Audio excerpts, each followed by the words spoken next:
Hello friends. कैसे हैं आप लोग? उम्मीद है फिट हैं, लाइफ एंजॉय कर रहे हैं।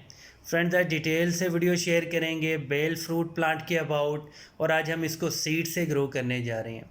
इसके बहुत सारे हेल्थ बेनिफिट्स हैं। यह हमारा हर्बल प्लांट है। इसको बहुत ज़्यादा मेडिसिन में यूज़ किया जाता है। हमारे सब कॉन्टिनेंट इंडो पाक में इसमें इंडिया, बांग्लादेश, पाकिस्तान, यहाँ पे इसका जूस भी बनाया जाता है। बहुत ही हेल्थी ड्रिंक है। इसके सीड्स बहुत ज़्यादा हार्ड होते हैं। अगर आप इसके सीड्स पंसारी से लेना चाहें तो वहाँ से भी अवेलेबल हैं, लेकिन पंसारी से आपको बेल फ्रूट जो है वो ड्राई फार्म में मिलेगा। ड्राई फार्म में जो मिलेगा वो बहुत ज़्यादा हार्ड होगा। उसको आप 4 से 5 घंटे के लिए पानी में भिगो दें, सोक कर दें। जितने भी सीड्स होंगे बहुत ज़्यादा सॉफ्ट हो जाएंगे। आप सीड्स को स्पेशली एक्सट्रैक्ट कर सकते हैं और बाद में उन सीड्स को ग्रो कर सकते हैं। लेकिन सीड्स को ग्रो करने से पहले आपने अच्छे से उनको वॉश कर देना है। सीड्स के ऊपर बिल्कुल भी फ्रूट का पल्प या जूस नहीं लगा होना चाहिए। अगर आप इसका फ्रेश फ्रूट लेना चाह रहे हैं तो वो भी आप ले सकते हैं। नॉर्मली आपको ये जुलाई अगस्त के अंदर इसका पका हुआ फ्रूट मिल जाता है। और अगर आप थोड़ा सा फील करें तो बहुत ज़्यादा बाज़ारों में आपको रेडियो पे भी ये मिल जाता है। ईज़िली अवेलेबल है और बहुत ज़्यादा इसकी प्राइस भी नहीं होती है। और इसको सीड से ग्रो करना बहुत ही सिंपल प्रोसेस है, बहुत इजी प्रोसेस है। आप कोशिश करें इसके थोड़े से ज़्यादा सीड्स लगाएं, क्योंकि जब आप सीड लगाते हैं कभी कभी ऐसा भी होता है बगैर किसी वजह के सीड्स ग्रो नहीं भी करते हैं। अब हम इसके सीड्स को बिल्कुल अलग से सेव कर लेंगे। अच्छे से इसको वॉश कर लिया है। अगर आप चाहें तो सीड्स को कोई एंटी फंगल पाउडर भी लगा सकती हैं। अगर चाहें तो आप सीड्स के ऊपर एलोवेरा का जो जूस होता है वो भी लगा सकते हैं। अगर आप चाहें तो जो राख होती है, चूल्हे की वुड ऐश होती है, वो भी थोड़ा सा लगा सकते हैं। इसको बिल्कुल सादा सी मिट्टी में ग्रो करें, मिट्टी का गमला यूज़ करें।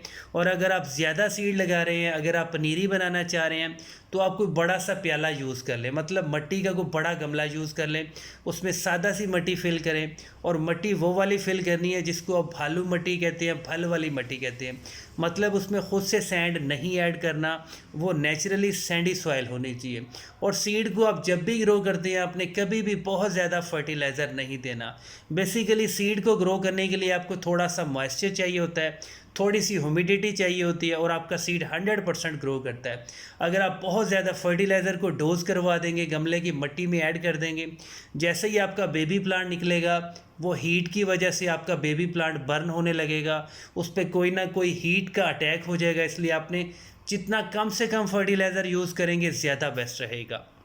और इसके सीड्स को आपने डायरेक्ट सो करना है, कोई पेपर टॉवल, कोई टिश्यू मेथड नहीं करना। और इसके सीड्स को आपने मैक्सिमम 1 इंच डीप करके लगाना है। अगर आप 8 से 10 सीड लगाएंगे तो मैक्सिमम चांसेस है 3 से 4 बेबी प्लांट्स लाजमी निकलेंगे।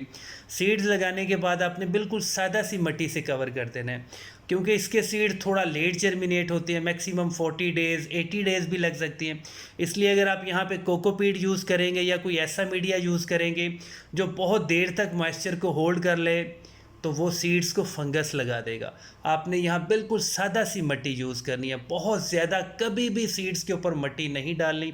मैक्सिमम 1 इंच की लेयर डालनी है। और जब तक आपके बेबी प्लांट्स नहीं बनते, आपके सीड जर्मिनेट नहीं होते, आपने चाहे डेली पानी दें, चाहे दिन में 2 बार पानी दें, चाहे दिन में 10 बार पानी दें, लेकिन गमले की मिट्टी को थोड़ा सा मॉइस्ट रखना है और थोड़ा थोड़ा सा पानी देना है। इसके सीड्स 100% जर्मिनेट होंगे। 50% वो वाले सीड तो लाजमी जर्मिनेट होती हैं जो बहुत ज़्यादा हेल्दी हों। अब आप गमले को शेडी एरिया में भी रख सकते हैं। इसको चाहें तो पॉलीथीन से रैप भी कर सकते हैं। अगर इसको चाहें तो ठंडी जगह पे भी रख सकते हैं। अगर आप चाहें तो इसको इनडायरेक्ट धूप में भी रख सकते हैं जहाँ बहुत ज़्यादा गर्मी और हबस हो। और इसके सीड्स को आप सारा साल ग्रो कर सकते हैं, चाहे आप जून जुलाई में ग्रो करें, चाहे आप दिसंबर जनवरी में ग्रो करें, कोई इशू नहीं है। 100% आपके सीड्स लाजमी जर्मिनेट होंगे। अब ये वाले जो रिज़ल्ट्स हम आपसे शेयर करेंगे एग्जैक्ट 62 डेज़ के बाद है। हमारे 5 बेबी प्लांट्स बने थे, 2 बच्चों ने तोड़ दिए, उनकी डेड बॉडीज़ अभी तक हमें नहीं मिली हैं। अब हमारे 2 या 3 बेबी प्लांट्स हैं, वो थोड़े से हेल्दी हैं और लीव्स का साइज़ भी काफ़ी बड़ा हो गया, मतलब जो ऊपर ट्रू लीव्स हैं वो निकल आए हैं। अगर आप इस स्टेज पे इनको चाहें तो आप इनको ट्रांसप्लांट कर सकते हैं, लेकिन आपने कोशिश करनी है इनको तब ट्रांसप्लांट करें जब आपका जो बेबी प्लांट है वो 90 या 100 डेज़ का हो जाए। अब आप ये भी क्वेश्चन करते हैं कि जो हम सीड से प्लांट ग्रो करते हैं उसके ऊपर फ्रूटिंग होगी या नहीं होगी। आप इस बेबी प्लांट को ऐसे ही अगर ज़मीन में शिफ्ट कर देते हैं तो इसके ऊपर फ्रूटिंग होगी, लेकिन 10 से 15 साल के बाद होगी। अगर आप इसी बेबी प्लांट को एग्जैक्ट 1 साल के बाद ग्राफ्ट कर देते हैं किसी अच्छे बेल फ्रूट के प्लांट से, तो जैसे ही इसके ऊपर मैक्सिमम 4 से 5 साल के बाद इसके ऊपर फ्रूटिंग हो जाएगी। लेकिन ये एक बड़े साइज़ का प्लांट बनता है, आप कभी भी इसको गमलों में ग्रो नहीं कर सकते हैं। स्पेशली रूफटॉप पे बहुत सारे लोग इसको ग्रो करते हैं। बहुत सारे लोगों की विश होती है कि वो बड़े बड़े जो ग्रो बैग्स हैं उनमें सादा सी मिट्टी फिल करें, अच्छा सा फर्टिलाइज़र डालें और इस प्लांट को फिट कर दें। ये आपका ग्रो तो होगा।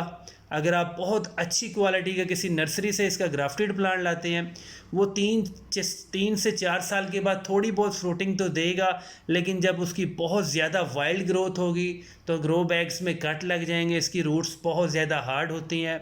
आपको फाइनली इसको किसी मट्टी में, किसी बहुत बड़ी जगह पे, लान में, क्यारी में ट्रांसप्लांट करना पड़ेगा, अदरवाइज़ आपका प्लांट बिल्कुल ड्राई हो जाएगा।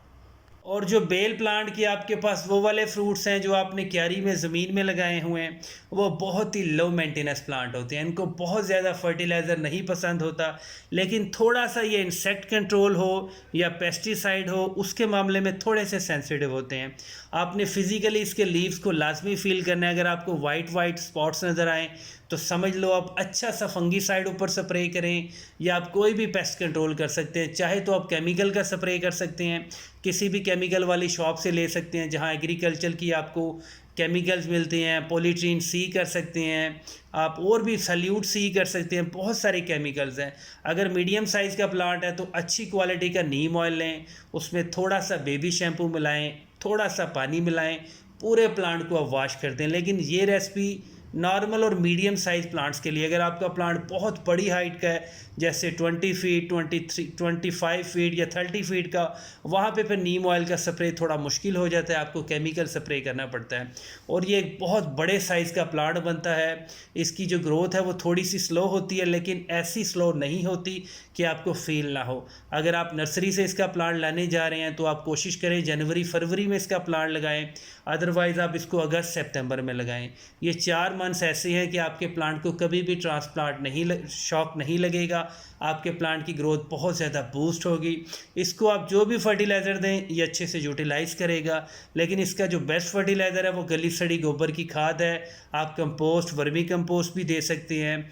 थोड़ा सा बुझा हुआ चूना इसकी जड़ों में डाल दिया करें। फंगस के इश्यूज़ 100% क्लियर हो जाएंगे। अगर इसके लीव्स के ऊपर थोड़े बहुत इंसेक्ट का अटैक है तो आप चूने को स्प्रिंकल भी कर सकते हैं, वो भी अच्छे रिजल्ट्स देगा।